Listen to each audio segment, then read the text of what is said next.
Peace, peace. Greetings to you all. It's your brother Naheem, BKA Lord Abba, aka Mr. Just the Facts. Tonight we're going to talk about Obama a little bit and maybe get into some other topics.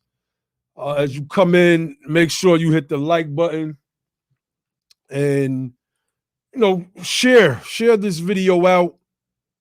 I'm gonna share it on Twitter right now as we wait for people to tune in and see if they want to jump on and add anything to the discussion.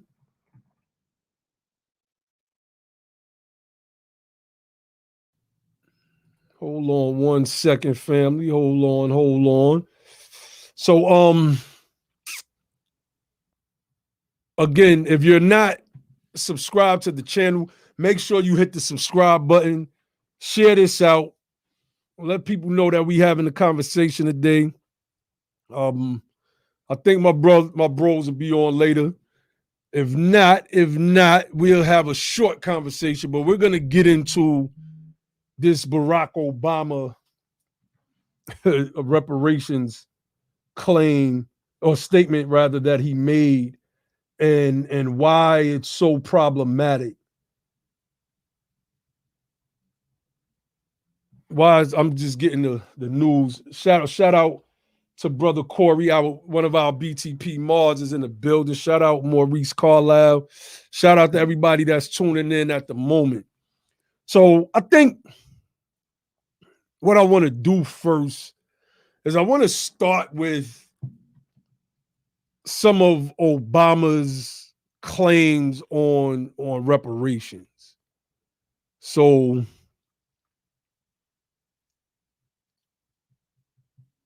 I want to see where I want to go with this first. Give me a second, family, while I set this up. Let me set this up because I got something that I want to play that is on my Instagram page. Give me 1 second. I want to show the hypocrisy, and I also want to show why Barack Obama is I think he's dangerous at the moment for what we need to do.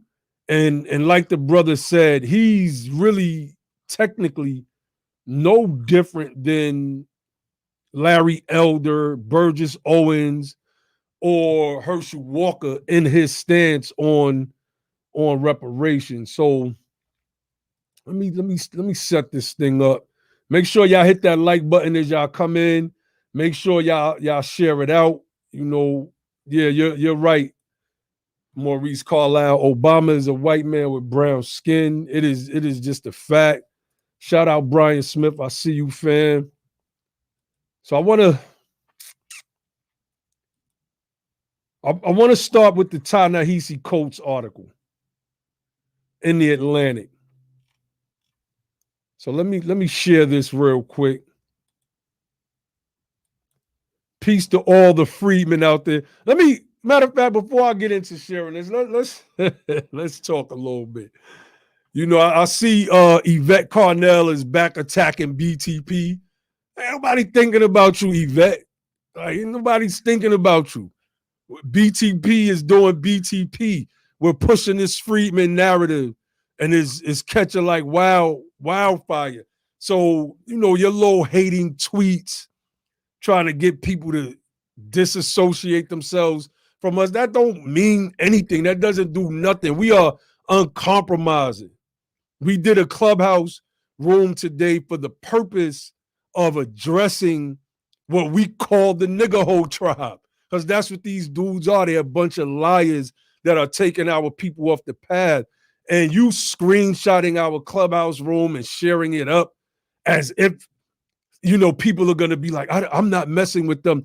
Like, the people that we are reaching right now are the tens of thousands to millions who are in the streets right now.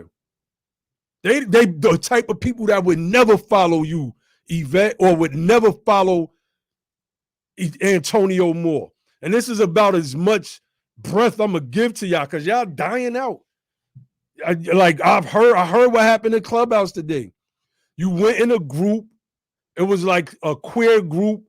I guess you was trying to do your appeasement style politics or make your appeasing style talking points, Yvette.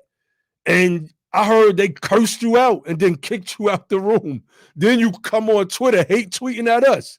We ain't kick you out. We'll invite you to Clubhouse because we seen some of the people on your thread, on your tweet, talk about how we got this jailhouse logic and all that. Well, if that's the case, then certainly somebody like you, Yvette Carnell, you'd be able to come into a clubhouse and shut us down easily.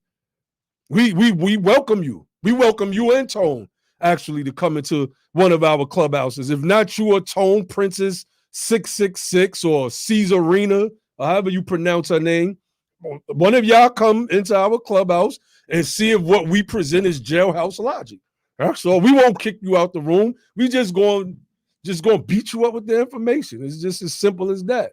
So, I mean, I just wanted to address that. Like, y'all got kicked out. Yvette Carnell, you got kicked out of a clubhouse room today. Then you go on Twitter, hate tweeting at BTP, still trying to say that Dr. Darity created BTP. Oh, that confused woman is unhinged. So what I want to do is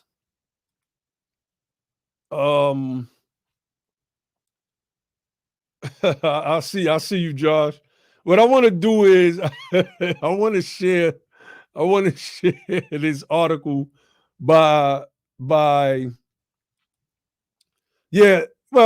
she blocks everybody. Yvette blocks anybody that doesn't bow to her will. And like I said, I'm not going to be giving no more breath to her. We already show every receipt that Yvette Carnell is a culture vulture that said black people had no culture outside of white culture, that basically our culture was white culture and that we should just shut up about having culture. I've heard Yvette diss Islam. I heard Yvette diss the person I'm about to read from. Ta-Nehisi Coates attacked this man for no reason. Just attacked him. And was saying that the claims made by, and was saying that the claims that Ta-Nehisi Coates was making about reparations were basically frivolous because we need to adopt Bernie Sanders's class-based initiatives. This is what she was just saying a few years ago. Then all of a sudden there was this switch. We've shown all of that stuff already. We've pulled the receipts. What you hate tweeting at us for? Get a life, Yvette. Jeez. Okay. So let's share screen. Let's go to this Ta-Nehisi Coates thing so we could get into Obama. And anybody want to it's open mic night. Let me share this link in the chat. We have an open mic night tonight, fam. If you watch it from Facebook, the only way you can get on is by jumping on YouTube. So come from Facebook onto the YouTube. If you want to come on and speak your piece about this, come through. Come holler at us. All right, let's blow this up a little bit.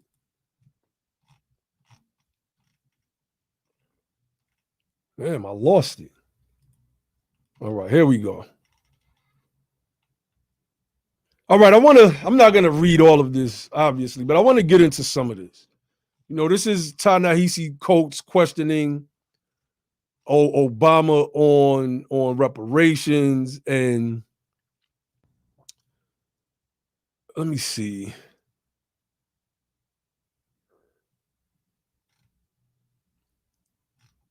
I don't want to miss any of the context of this thing, but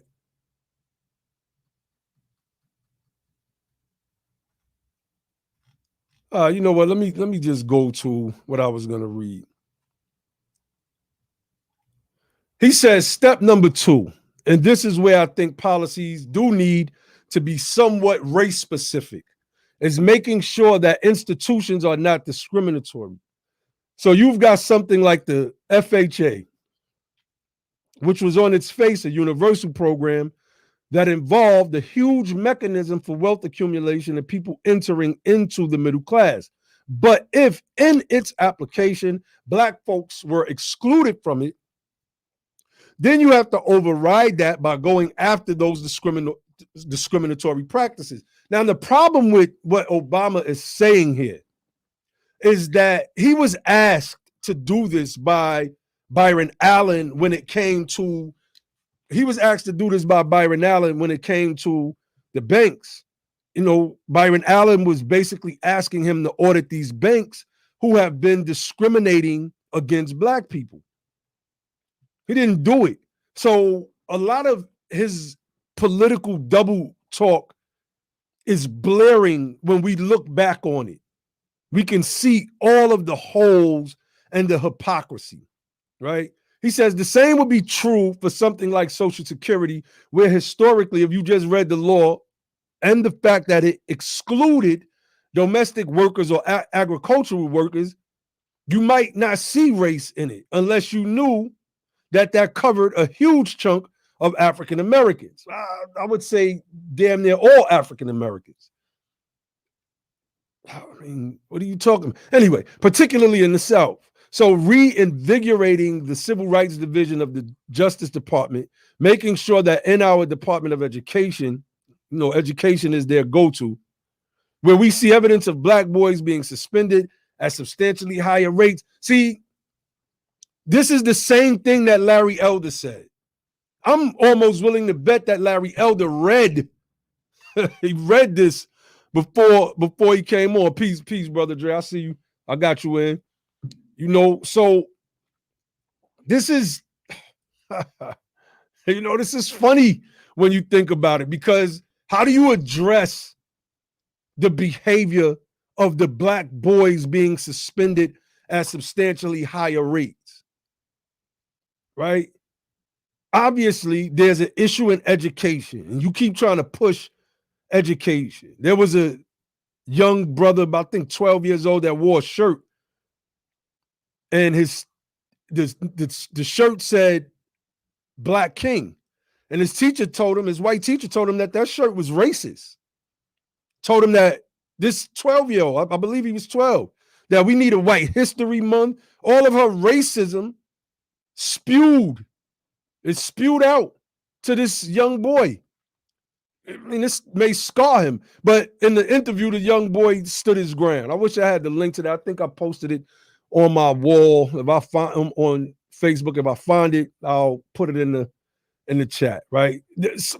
This behavior, these behavioral issues are environmental. The environmental issues are due to decades and decades and generations of baked in racism that we've experienced as a people. So there's no difference in what Obama believes, what he says in this Atlantic article, and what we're going to play from the podcast than Larry Elder, because he was the only one that articulated his coonery during the HR 40 hearing, right? So let me see. Let's go to this. I'm gonna just read it. If you got those two things right, if those two things are happening, then a third leg of the stool is, how do we in the African American community build a culture in which we are saying to our kids, here's what it takes to succeed. Here's the sacrifices you need to make to be able to get ahead. Here's how we support each other. Here's how we look out for each other. How do you do that with a people that lacks access to capital, right? Who's bequeathing? I always wonder if I'm saying that word right. Bequeath or bequeath? I think it's bequeath, but I'm so used to saying bequeath. Who's bequeathing inheritances from father to son in the housing projects all over the United States of America, or the hoods created by the United States government, so that we don't have to tell them that they have to make these sacrifices? And if we're going to talk sacrifices, we're going to say sacrifice your hanging out time with this money that you've inherited and make sure that you put it into, some form of business or some stocks or some treasury bonds, et cetera, et cetera. Something, right? We can't have that conversation. We have to say what Obama says. Make sure you're working twice as hard. Twice, right? Clemise Brown says, wow, I see why you only have 6 views. That's only on Facebook, beloved. That's only on Facebook. Come on over to YouTube. And if you have a counter argument, I got the link that's in the chat, and you can come give your warped sense of history that you be putting in the chats every night, and we'll address them. We'll simply show and prove. That's all, because that's all we do over here. We don't make up stuff like other people like to do and then try to push that off as real information. We don't do that. All right, so let me finish reading some of this. And it is my view that if society was doing the right thing with respect to you, and there were programs targeted at helping people rise into the middle class and have a good income and be able to save and send their kids to school, and you got a vigorous enforcement of anti-discrimination laws, then I have confidence in the Black community's capabilities to then move forward. See, the problem is that Obama is separating these elements that would be a part of a larger reparations package. He was in office 8 years, and none of these things that he said he wanted to happen happened. None of them. Anti-discrimination laws. I think cops killed us more during Obama's 8 years than any time that I could remember. From 2001 to present day, the U.S. economy lost $16 trillion due to racial discrimination against African Americans. 2001. That encompasses 8 years of Barack Obama's presidency. What did you do then? Nothing. So let me get to the crux of this, and then I'm gonna let my brother Dre come on before we play this video.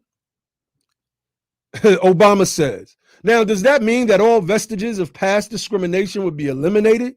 That the income gap or the wealth gap or the education gap would be erased in 5 years or 10 years? Probably not. And so this is obviously a discussion we've heard before when you talk about something like reparations.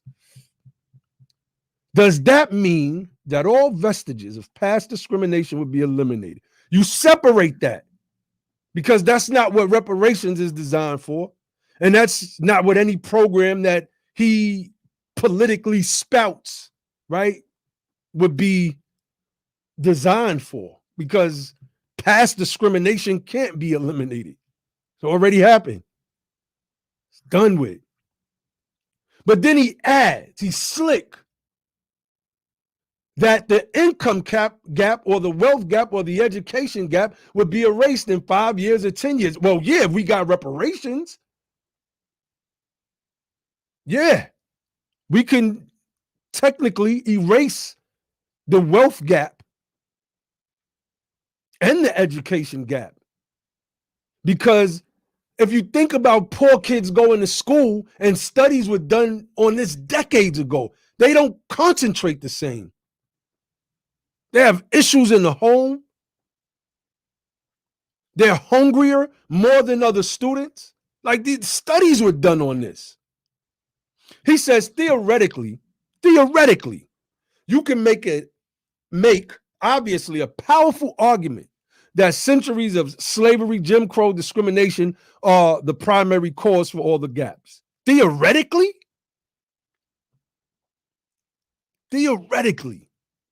in theory, not actuality. Dr. Sandy Darity and A. Kirsten Mullins wrote a whole book, From Here to Equality, Reparations for Black Americans in the 21st Century, showing that this is not some theory. It's not a theory.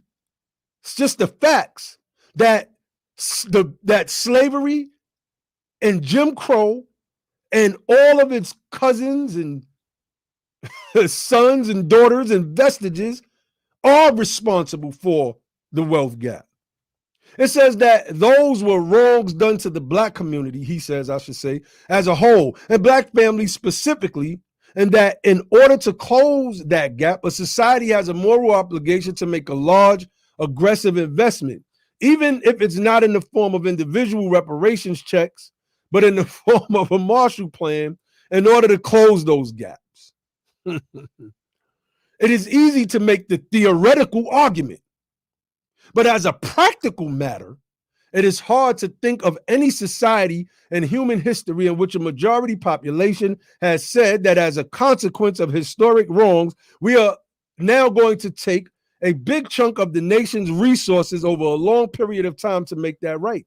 You can look at examples like post-war Germany, where reparations were paid to Holocaust victims and families, and then Coates interrupts, they lost the war. Obama said they lost. I don't know why Coates interrupted him. He should have just let him say that. He says they lost the war.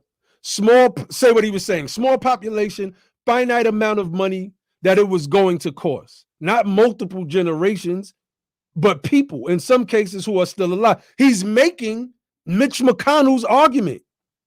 He's making Larry Elder's, Herschel Walker's, Burgess Owens's, Candace Owens's. He's making their arguments for them. He's making their arguments.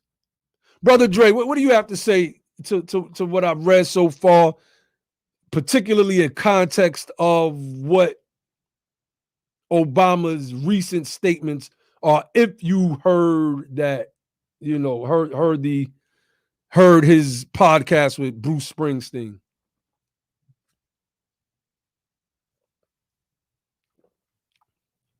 I don't think Brother Dre is on with us right now. I'm gonna drop the link in the chat. Anybody want to come through? We're having a discussion about Barack Obama right now and his reparation stance, and why his reparation stance is akin to the anti-reparationists, and how this man Barack Obama is a serious problem. So, I dropped the link in the chat. Peace, Ibrahim. I see you, brother. Peace, Cher Thomas, and everybody else that has joined. We got the conversation going on. And anybody that feels that we are or shouldn't receive reparations, and that we should pull ourselves up by our bootstraps, come make your case. I believe that you should come make your case. Come talk about it. Because this is a conversation that needs to be had. So I guess I'll finish reading some of this. Okay, let me see. If you look at countries like South Africa, where you had a black majority, there have been efforts to tax and help that black majority, but it hasn't come in the form of a formal reparations program. Like, if you can just snip out the double talk. For Germany and its Jews, Obama says small population, finite amount of money that it was going to cost.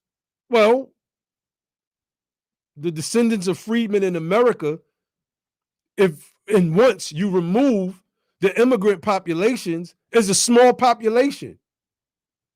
The United States of America is a sovereign monetary producer. It doesn't rely on other nations for its dollars. It doesn't use its tax dollars to fund government.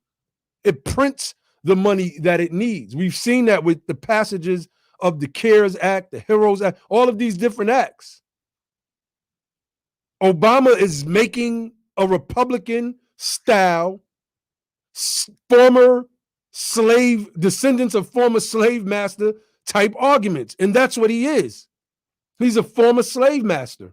A descendant, excuse me, of former slave masters. He then says you have countries like India that have tried to help untouchables with essentially affirmative actions programs, but it hasn't fundamentally changed the structure of their societies. Who cares about changing the structure of their societies or this society? The structure of this society is racist at its core.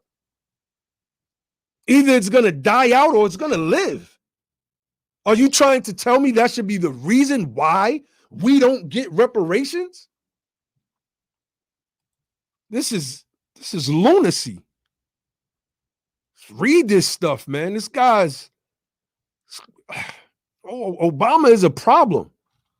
He says, so the bottom line is that it's hard to find a model in which you can practically administer and sustain political support for those kinds of efforts. And that makes America complicated, as well is the degree to which this is not just a black-white society. And it is becoming less so every year. So how do Latinos feel if there's a big investment just in the African-American community? And they're looking around saying, we're poor as well. What kind of help are we getting? Or Asian Americans who say, look, I'm a first-generation immigrant, and clearly I didn't have anything to do with what was taking place. And now you start getting into trying to calibrate, and Coates cuts him off. And Coates says, isn't there just, not to cut you off, isn't there, and this is out of the role of U.S. president, I'm almost speaking to you as a law professor now, an intellectual effect, right? So Coates' follow-up should have been, and it's easy to say this stuff in hindsight. We know better. We understand our talking points, but Coates' follow-up should have been, why did Spanish-speaking Americans decide to come to this place in the first place if they knew that they were going to be faced with discrimination and poverty? Why did first-generation immigrants come here? And the Indian population are worth hundreds of thousands of dollars in the United States of America. I think their wealth, maybe, I don't know, household income, I was just looking at some numbers not too long ago, is surpassing white people here in the United States of America. Why would people come to a place that, one, at its core is racist, two, then have a voice to say what America should or shouldn't be doing with its day one citizens? Why should their feelings count? Why should their opinions mean anything? If tax dollars fund wars and you have the United States of America, which just attacked bases in Syria not too long ago, and you have Syrian Americans here, some of their families could be getting bombed. If tax dollars fund wars, then don't Syrian Americans have the right to complain about their tax dollars? You see what I'm saying? So I don't get what this guy Obama is saying. They shouldn't have a right to say what is happening here with America's day one citizens. Why should we care how they feel? America has never been a place that pretty much cared about how other people felt. So don't understand it. So I'm going to close out of that. And, I was hoping to get some people on and build, but we got to, peace, Sister Riri. I see you in the chat. Universal Mike, Swig 13, etc., etc. Make sure y'all hitting that thumbs up. Make sure y'all share that out. If you want to contribute, you can use this the Cash App handle at BETHEPOWER. Oh, my camera went out again. I don't know what's wrong with my camera, family. I have no idea what's going on with this thing, which obviously means it's time for a new camera. All right, so let's pull up. Let's pull up the video of. Let's pull up the video of Obama. Let's pull this up. This is recent now. I want everybody to pay attention. This is recent.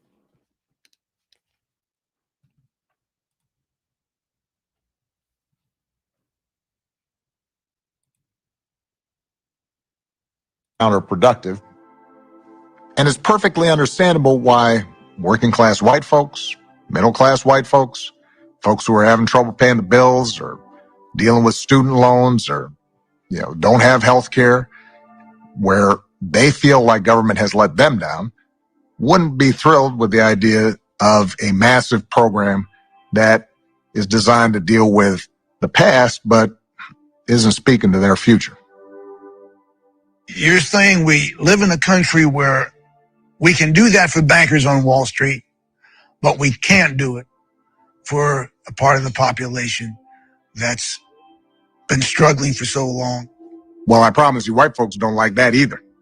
But look, even though I was convinced that reparations was a non-starter during my presidency, I understand the argument of people I respect, like Ta-Nehisi Coates, that we should talk about it anyway, if for no other reason than to educate the country about a past that too often isn't taught, and let's face it, we'd rather forget.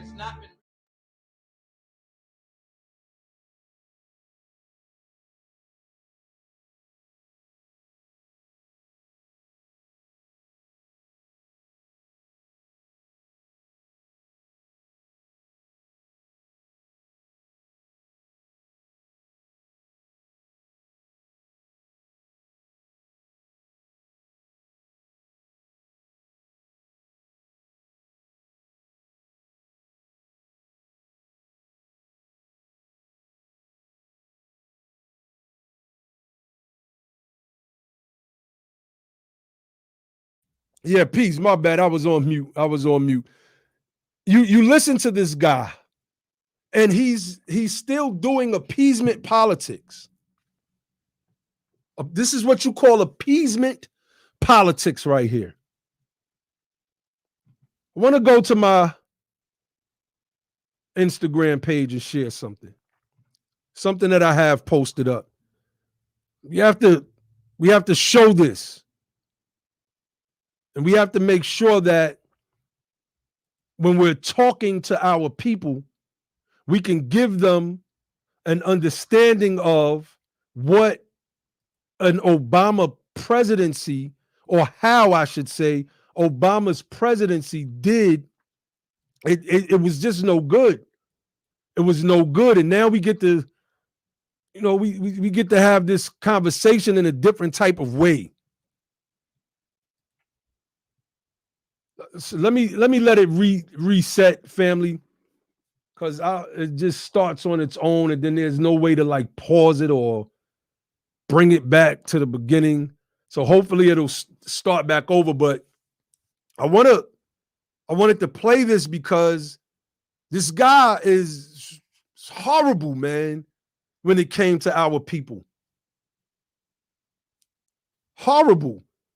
Biden, when asked about, again, y'all hear me talk about this all the time, when asked about reparations for the descendants of slaves in America, started to talk about everything and everybody else, particularly the Spanish. He said that they're the future of this country, and that's who we need to be investing in. Springsteen is pushing back on Obama. He's pushing back on him. He's basically saying, so you mean to tell me with all that the United States of America did to the African Americans, that they don't deserve to be caught up economically? And Obama goes right back to talking that slick talk. Let's I'm gonna play it. I'm gonna let it play. You said you're the president for all people, not just for one group. If I'm a 16-year-old kid on the south side of Chicago, okay, my dad's gone, my mom's working 10 hours a day for peanuts, all I see around me is blight, there are no help wanted signs, and you won't even say, look, I'm going to help you, a young African American. How do I feel? Emmett, that's not, first of all, that's not what people are saying. What people are saying all across the country is, we're hurting, and we've been hurting for a long time. And the question is, how can we make sure that the economy is working for every single person? Why not target the African American community? Why not say then, this is for you? This is for African Americans. If there was a banking crisis, then you target money for the banks. If there was a national disaster, you target your money for the national for disaster relief. That's not how America works. We want to give those young people and young Native Americans like them the support they deserve. We have to invest in them and believe in them and love them. African American leaders have been critical of late, and it's. Did y'all hear that? Look, I don't want to be redundant, but I do want to reshare the audio that just came out from the podcast. I want you to peep the pattern. There's a pattern here of even white Americans coming to this mental reckoning that, yo, maybe black people need reparations. And they're trying to ask what they believe is the first white president. Let's go back to this. Counterproductive. And it's perfectly understandable why working class white folks, middle class white folks, folks who are having trouble paying the bills or dealing with student loans or, don't have health care, where they feel like government has let them down, wouldn't be thrilled with the idea of a massive program that is designed to deal with the past, but isn't speaking to their future. You're saying we live in a country where we can do that for bankers on Wall Street, but we can't do it for a part of the population that's been struggling for so long. Well, I promise you, white folks don't like that either. But look, even though I was convinced that reparations was a non-starter during my presidency, I understand the argument of people I respect, like Ta-Nehisi Coates, that we should talk about it anyway, if for no other reason than to educate the country about a past that too often isn't taught, and let's face it, we'd rather forget.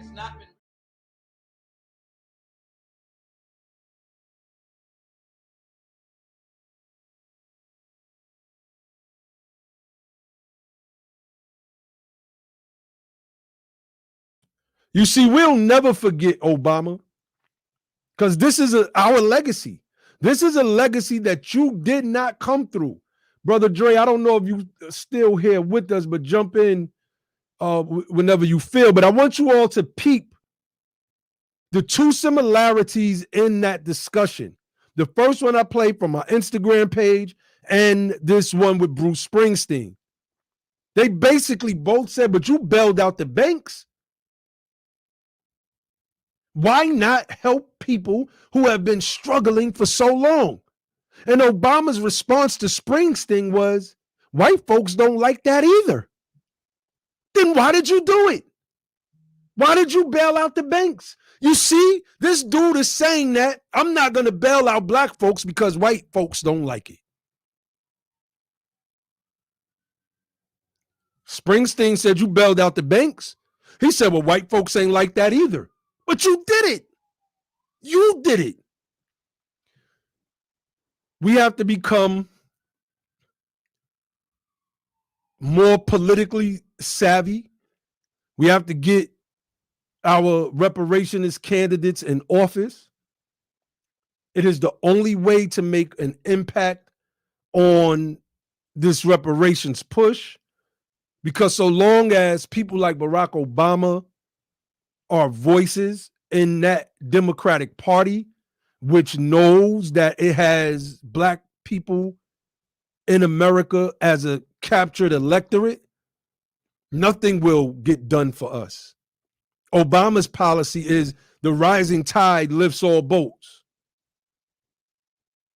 The rising tide lifts all boats.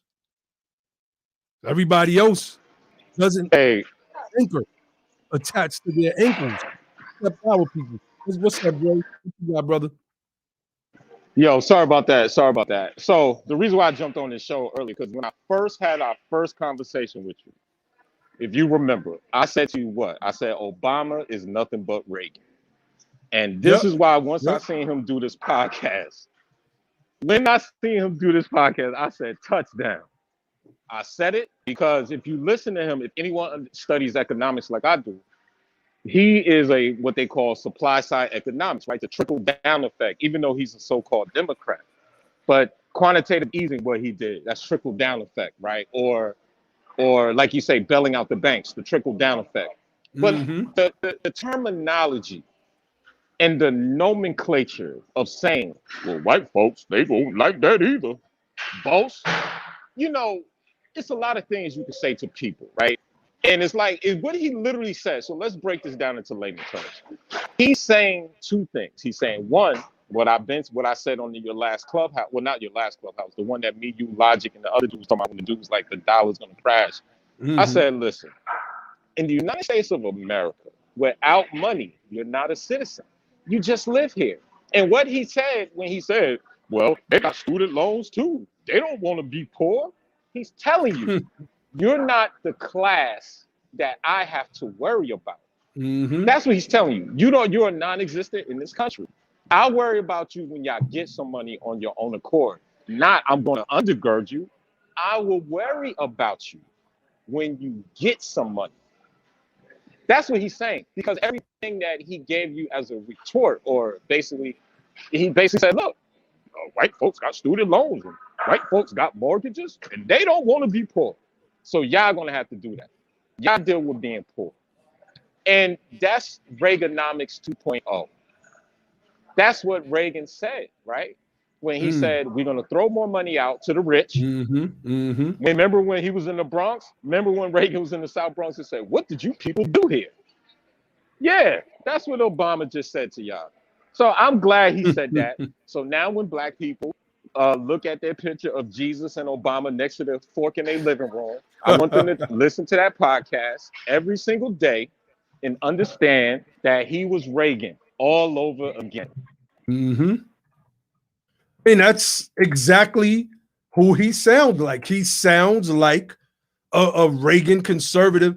And the fact that you've highlighted that, and I remember you saying that the first time, but now it's clear, right? Especially the way you just articulated it. It's even more clear. It's Reaganomics 2.0. And that's exactly what he did with his bank bailout. That's exactly what he did, that it was going to trickle down. We were already at the bottom. We were already at the bottom. When the recession hit, we went 6 feet under. Then we had to climb up out of 6 feet just to make it to level ground. And then COVID. So, Barack Obama is a problem. And, those of us who hear these messages and understand what it is that we are pushing as freedmen, as reparationists, the political message is clear enough for us to take back to everybody that we build with. I was building with a family member and she was talking about Barack Obama. For her, being born in the 50s and not seeing a black man and do anything of significance. And, we all know the story, but when you hear it in your own ears, it hits different, right? You hear other people's testimonies. That's one thing. But when you hear it in your own ears, it hits different. It's different. That people don't care. You hate Trump just because. And look, I think Trump was a racist. I think he's everything that he presented himself to be. But you love Obama, who's basically saying, y'all just got to stay poor. Y'all got to work twice as hard as everybody else. And when election time comes, make sure you go out to the polls and go get your cousin Pookie from off the couch. Like, go get your cousin Pookie. This dude literally, said that. I'm going to pull an article up. I'm going to pull an article up so that people can see. Y'all know how we do. We don't just make up stuff over here. We not top cappers. We're not top cappers at all. Look at this. Obama to backers. Get cousin Pookie to vote. You see, it's so easy for this guy to make these racist quips. It's easy for him. He says, and then you've got to get that cousin Pookie sitting at home on the couch. He's watching football right now instead of being here at the rally. You got to talk to him and let him know it's not that hard to exercise the franchise that previous generations fought so hard to obtain. But what he's not saying is that black people voted for you at a 95% clip. And that black people since the 60s have voted for Democrats between, I believe it's 84%, between 82 and 84% to 95%. It's not saying that. We got to be shamed. Roland Martin went to Athens, Georgia, stood out there as they were doing the electric slide and the cha-cha, whatever that's called, the cha-cha step. Roland Martin said, if you got somebody sleep, he's talking to a crowd of black folks, y'all. He said, if you got somebody sleeping on your couch and they don't want to get their ass up and vote, kick their asses out. Excuse the language, but this is what Roland Martin was saying. In the wintertime, during COVID, kick them out. They might not like Jim Crow Joe Biden. How are you going to pressure and put pressure on individuals to go vote for somebody at the point that if you don't go vote for Joe Biden and Kamala Harris, I'm going to kick you out my house in the dead of winter during a pandemic? Like, we have to change that, family. We have to change that. That's on us now. That's our job. That's our responsibility. So, I'm going to put the link in the chat again, Dre. If you wanted to speak to any of that, please go ahead. If anybody wanted to jump in, if not, I'm going to close it out a little bit earlier than usual tonight. But did you want to speak to that, Dre? Yeah, I just want to say that, listen, once again, we are the most least self-interested group I've ever seen in my entire life, as far as in this landmass of the United States of America.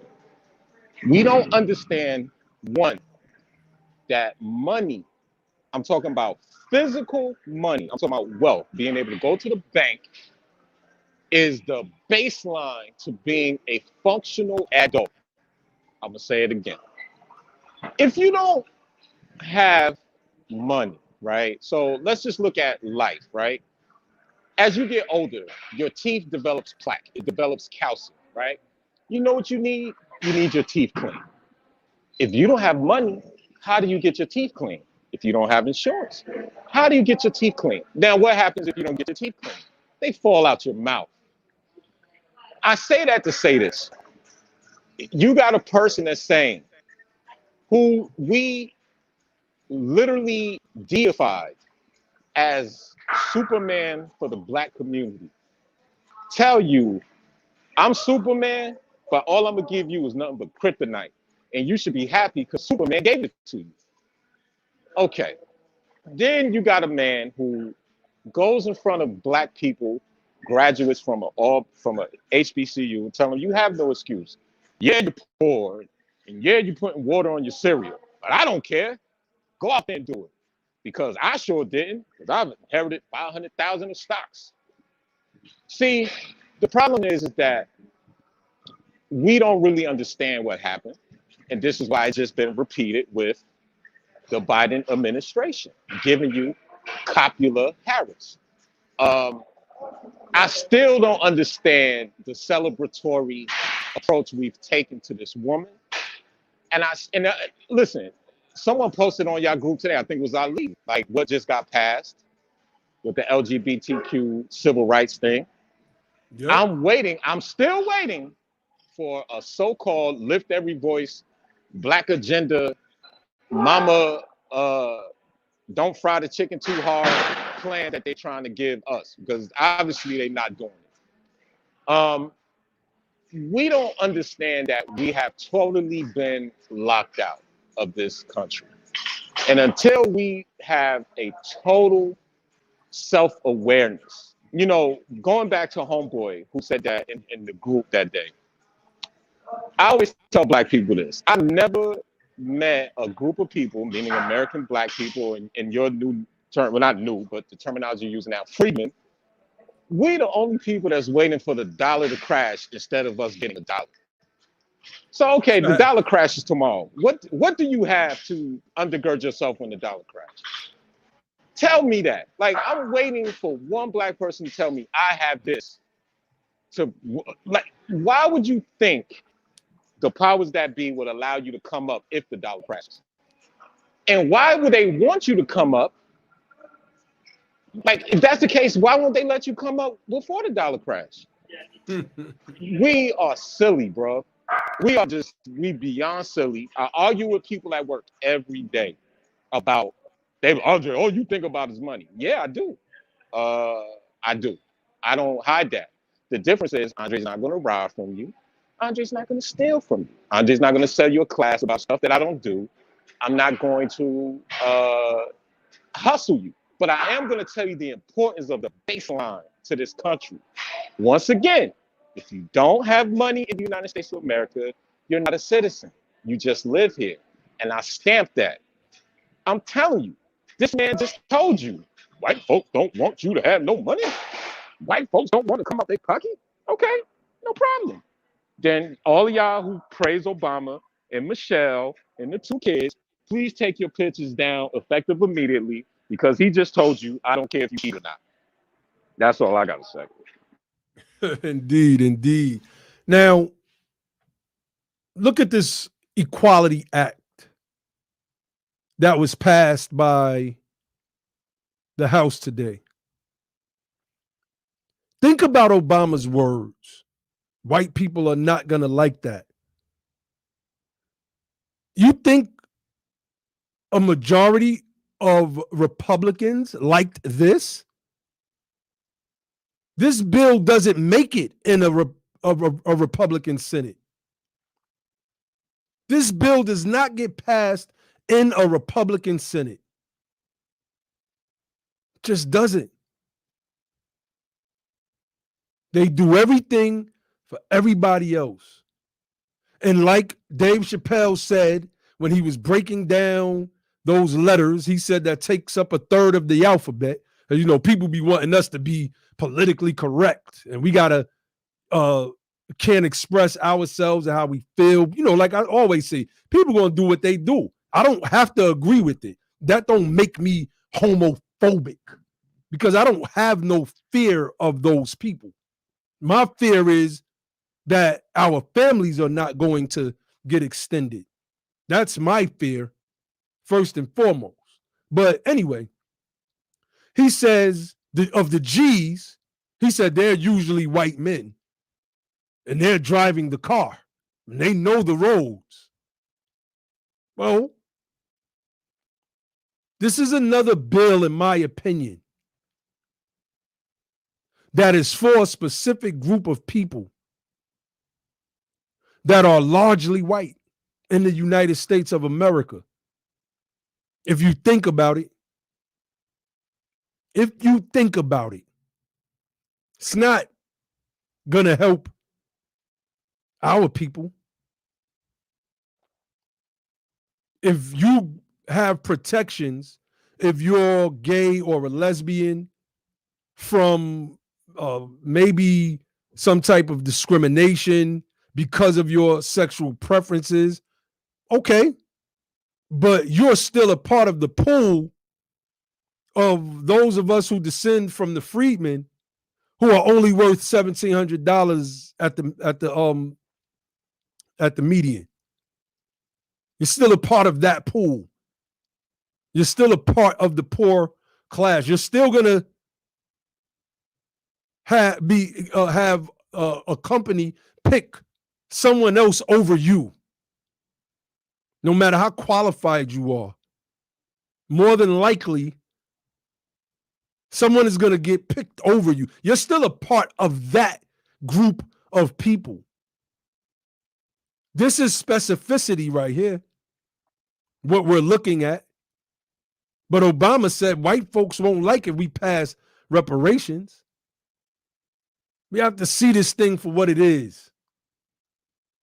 And we have to call it for what it is.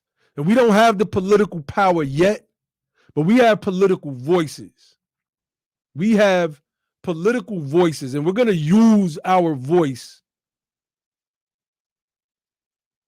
to groom and grow our own politicians. I'm reading a book right now by Charles M. Blow, and we're going to do a book club on that book. We always say which books we're going to do a book club on, From Here to Equality or The Bloody Shirt, but I think we've covered enough of From Here to Equality, first and foremost. We've covered a lot of that book on the Be the Power program. But Charles M. Blow's book, let me pull this up. Because I want people to read this, because it makes sense. And now all the brothers are reading it in BTP, and we're gonna do a book club on this particular book. I don't know if we're gonna do it first, but let me pull this up. This book right here is powerful. It is a Black Power manifesto, as he calls it, from an unlikely source. Charles Blow, the liberal Democratic shill, he says this is what people say about him. He says that. This is what they say about me. You know, some titles are earned. But this book right here lays out a Southern strategy where he's basically wanting Black Americans to move from the North, where the Democratic electorate is already solidified, and move to the South. Impractical, yes. He speaks to the impracticality of it. The reasoning behind it cannot be denied. With his breakdown, he says that we could control 22 Senate seats. I don't just listen to people, I cross-reference. He's right. We could control 22 Senate seats if we had the majority in these particular Southern states. This makes all the sense in the world. So I want everybody to get up on this book. I am asking our audience to read this book right here, The Devil You Know. This is a powerful, powerful book with a powerful, powerful strategy about how we can finally achieve political power as a group, as a unit. Like I said, he speaks to the impracticality of it, but his reasoning, his logic cannot be denied. The examples that he used, and I will not, I'll give away one thing. He gives this Vermont example. And once you read that, well, you will probably be sold on where he's going with this bright idea. And I don't say that to be facetious. I really think it's a bright idea. Many of you heard me say that I'm going to move back to New York City. I want to challenge Gregory Meeks for his congressional seat. I've been seriously reconsidering the more and more that I read Charles M. Blow's book. Been seriously seriously reconsidering. So, you know, fam, we not gonna stay on too much longer. I just wanted to touch on some of Obama's crazy, crazy anti-black rhetoric, anti-reparationist stances. And Riri said, "Come home now." Oh, that's funny. That's funny. My camera blacked out again. I don't know what's wrong with it. I think I just need a new camera. I think that's what the universe is telling me. You just need a new camera. I've been saying that for the longest. All right, see, Cynthia saying the same thing, but this is what I want y'all to do. Sister Riri and Sister Cynthia, my two sisters, this is what I want y'all to do. I want y'all to get this book. I would like for y'all to get this book, and I would like for y'all to read it. Even if you review some of his interviews, you can check out some of his interviews where he's discussing this strategy. I would love to go to New York. I believe that my chances of becoming a political figure in New York City are great. I know exactly who to get endorsements from in Queens that I believe would put me over the top. You know some people that know some people that know some people. I've had people tell me flat out, if you come back up here, I got you. You straight, you good. I got you. But Charles Blow's Southern strategy is compelling. It is a compelling one. And it's, like I said, it seriously has me reconsidering that move.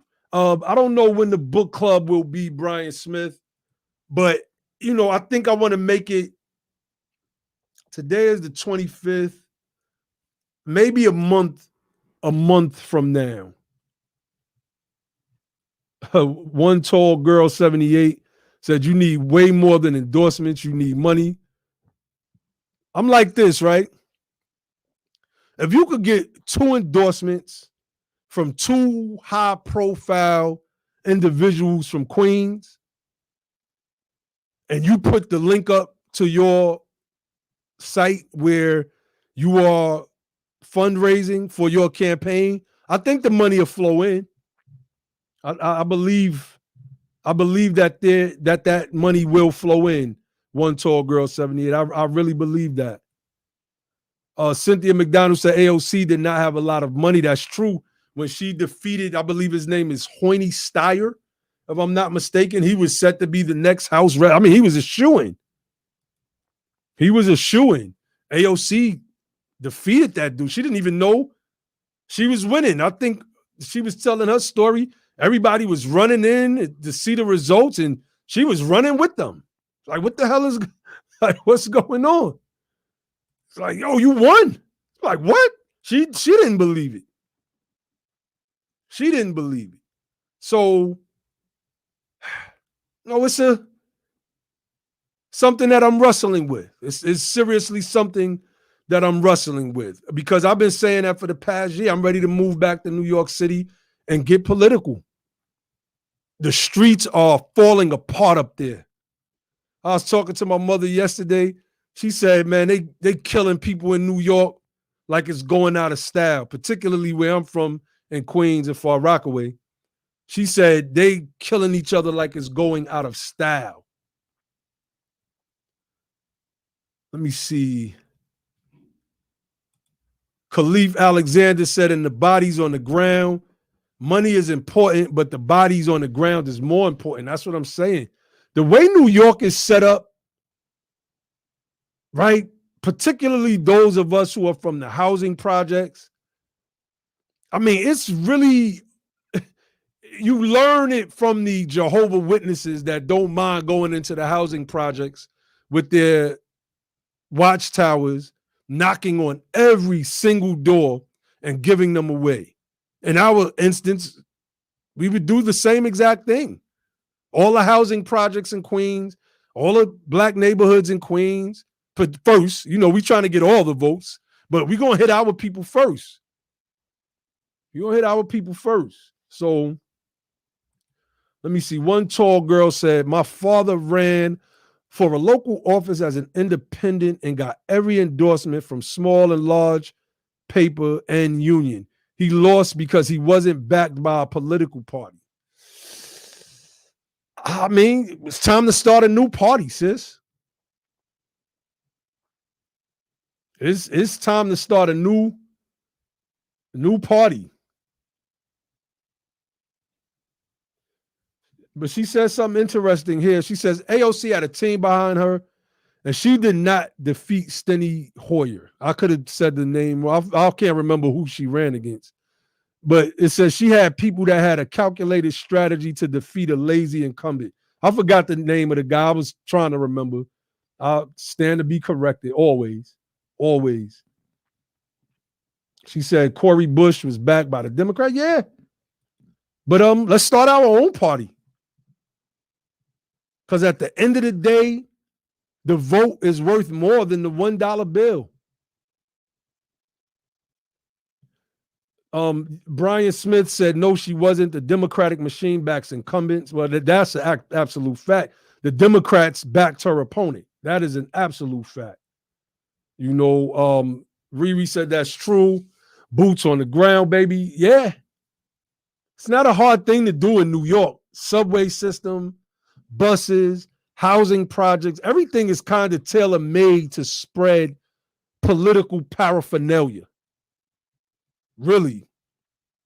You got Hot 97. You got Power 105.1, I believe it's called. Everything is ripe for politics in New York City if you can manipulate the machine. If you can get the right endorsements. Let me see. Cynthia said that, Brother Naheem, you need to get a good team. I think you already got one going. Yeah, I've talked to some people in New York already. They already said, if you come through, I got you. I got you. Like, we gonna rock with you 100%. If that's your plan, we backing you. So, but politics is a fickle thing. And we are seeking these seats for the power that it brings, not to be self-aggrandizing or to do self-enrichment by taking bribes from lobbyists. But in the case of people like me, to use that power, to leverage it, to bring our issues to the forefront. What happens if I'm a House rep out of Queens, that Queens district? Reparations is on my tongue every single day. That's all I'm talking about. You interview me on CNN about something that went on anywhere. Reparations is coming out of my mouth. So, Riri said we got the communication, folks, so we good with that. Brian Smith said we'll go hard for you, point guard, laugh out loud. Yo, I mean, I'm still thinking about it. But once I finish this Charles Blow book, I'll make my final determination. What is going to have a more lasting effect? Political power for a short time in the North, or lasting political power where at the least we could control 15 Senate seats in the South.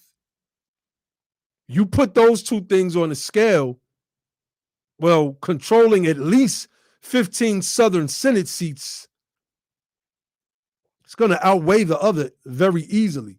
I'm not in this for my own personal gain at all. And those that know me, well, they know that. I'm not like you, Yvette Carnell. Gotta take a shot at her. She coming at hate tweeting at BTP because she got barked on by some people on Clubhouse and kicked out of the group. I guess she figured we should be kicked out for going at people like Top Cap and the fake Indians, and the brother Ty Harper called them pretendians, and I added the pretendians of the nigger hole tribe. So anyway, all right, Sin, I see you.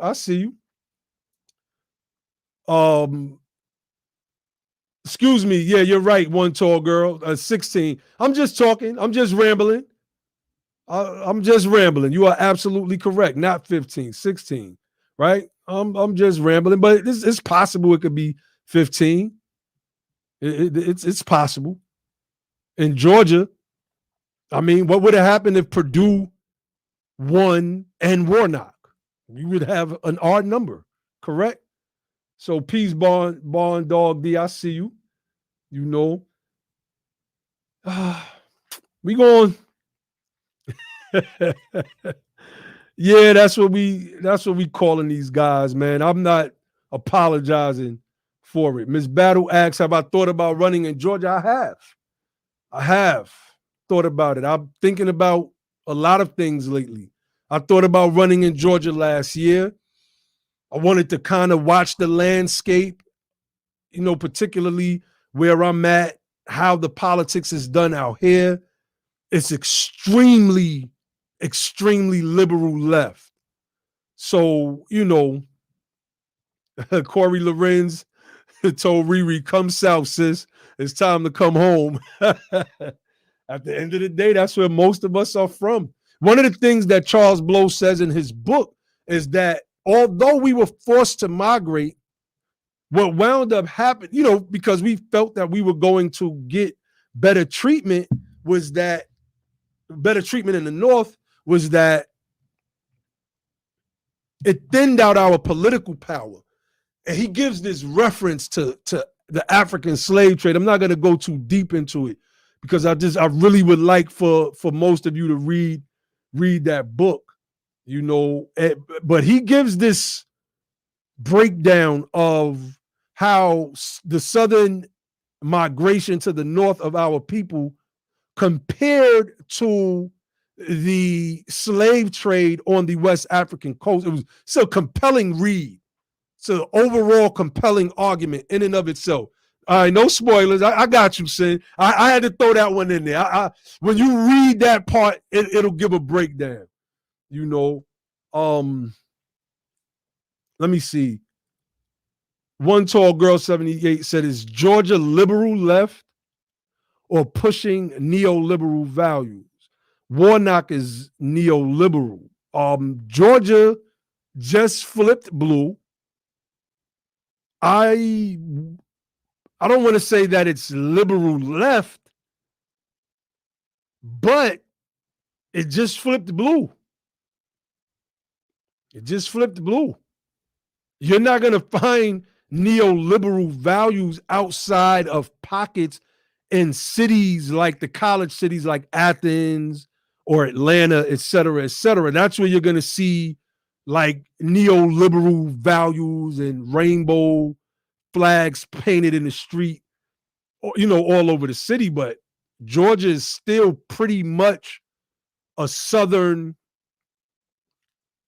state, southern red state, but it did flip blue. And Charles Blow, he speaks to that in this book.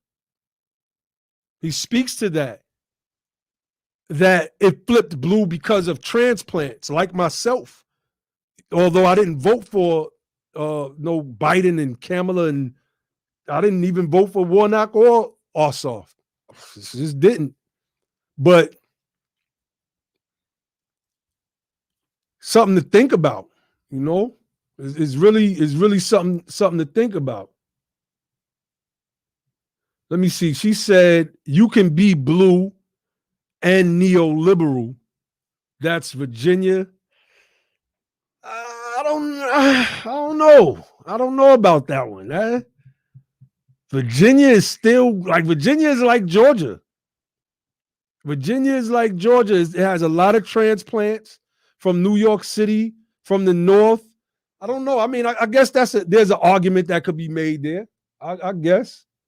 You know, Corey is trying to get people to move down. He said he got the mustard greens, black eyed peas, and sweet potatoes waiting for everybody. and Riri said, just make sure ain't no swine up in there. We don't do no swine, largely up in New York, I'll say. I ain't going to say everybody is on it like that. A lot of people don't eat no pork up there. Ms. Battle says, that tells you if we vote for our interests, we could see change. You know, so, oh, Corey said he's vegan. That's right. He is vegan. So, you know, what happens if we are in Georgia and Mississippi and Tennessee and Alabama and South Carolina and we become the numerical majority? Because in some of them states that I've mentioned, like I believe Alabama and maybe Mississippi, I think we looked at this stuff a long time ago. Correct me if I'm wrong. I think may possess a numerical majority in certain cases, particularly if you split the white vote among Democrats and Republicans. We are the deciding factors in states like Mississippi and Alabama, especially. You know, Khalif said neoliberal is outdated, more like progressive. I guess, yeah, you're right about that. I think progressive has replaced the term neoliberal, you know, so you're right about that. I mean, look, just wanted to get on here and talk about this Obama Springsteen interview and just chop it up with the family for a minute. Let me see. Corey says, we are the majority in Mississippi, but we are so damn poor in Mississippi. Yeah, I seen a documentary some years ago, man. I think it was in Mississippi, man. It almost brought tears to my eyes. They was talking to these young brothers, man, and I was like, what the hell? How do we fix that? What do we do to fix that? I could never find that video again. But the young brothers was talking about how they go to the stores, there's rats all in the stores, and we gotta think. I think we're reaching a pinnacle with our political education, and that is only going to translate into political action. And we now, you know, we can move forward now. We can start gathering in these places. I'll be wanting to go to Mississippi and just hold a rally and just hold lectures. I'll be wanting to go to Alabama. Let's bring out the grills. Let's bring out the music and the bouncy houses. Let's build. Let's march on their city halls. Reparationist march. Like the Reparationist Collective did in Washington, D.C. And shout out to everybody that participated in that. Let's start building the awareness. Let's start telling our people, oh, they owe us $800K. They owe us free education. They owe us tax-free for the next 10 to 15 years. They owe us this. They owe us that. And we can get it if we fight for it. But I just need y'all to vote. That's why community events are so important. You heard my brother Logic come on and break that down. You know, so let me see. One tall girl says, on the spectrum, neoliberal is closer to the right line. Progressive is to the far left. Example, Germany has a far left party that is advocating that rent cannot be raised for 5 years. I don't know. Neoliberal is closer to the right line? I don't know. I thought liberals, right? Because Pelosi will tell you that she's a progressive. What she means is that she's a liberal who's really a moderate that's closer to the right line. I don't know. I guess it's something that I got to look back into. Maybe I'm getting it confused, man. Maybe I'm getting it confused. So let me see. This is hilarious. The Universal Mike said, time for Josh. I'm about to close out. He said, it's time. It's time for Josh. That is funny. Now, let me, all right, I'm glad you said that. Let me get up off of here. Hey, fam, look, we will be back on the air next Tuesday, unless, we want to go live about something else.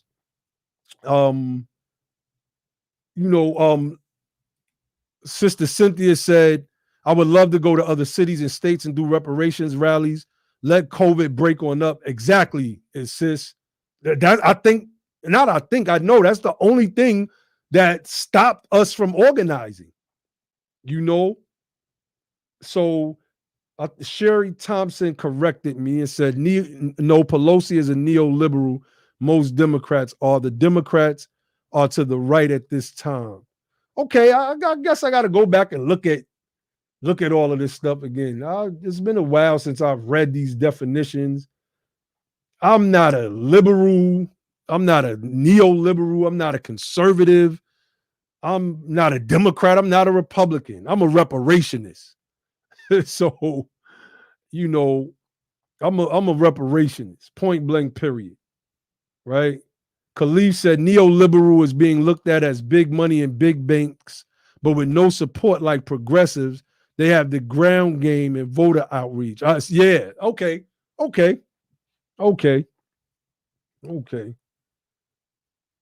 I love this, though. This is the political education that we need. Is what's been lacking in our discourse. We got to get back into civics. We're going to produce a civics guide soon, a Be the Power civics guide real soon. We're working on it. I'm working on just so many different things. I'm kind of stretching myself thin. I need an assistant. That's what I need. I need me an assistant. Shout out to my brother Ali Bey in the building, BTP, But let me get up off of here, family. I want to thank you all for listening in. Make sure y'all hit the like button if let me see. All right, well, before I get out of here, let me bring it up. Let me bring it up again. They asking for Josh. That is hilarious. It says if you're for reparations, that's going to be considered far left because they will view it as a loss. So, well, that we agree 1,000% on. That's what progressivism grew out of. It grew out of the radical Republicans in Congress during Reconstruction.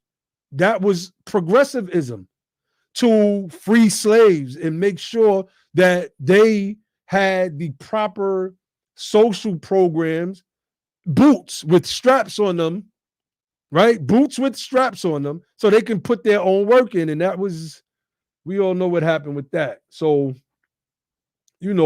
peace, family, peace. Let me leave y'all with the saying of our platform, which is don't just fight the power, become the power. And then and only then will you have the power to make a change. And with that, I say peace.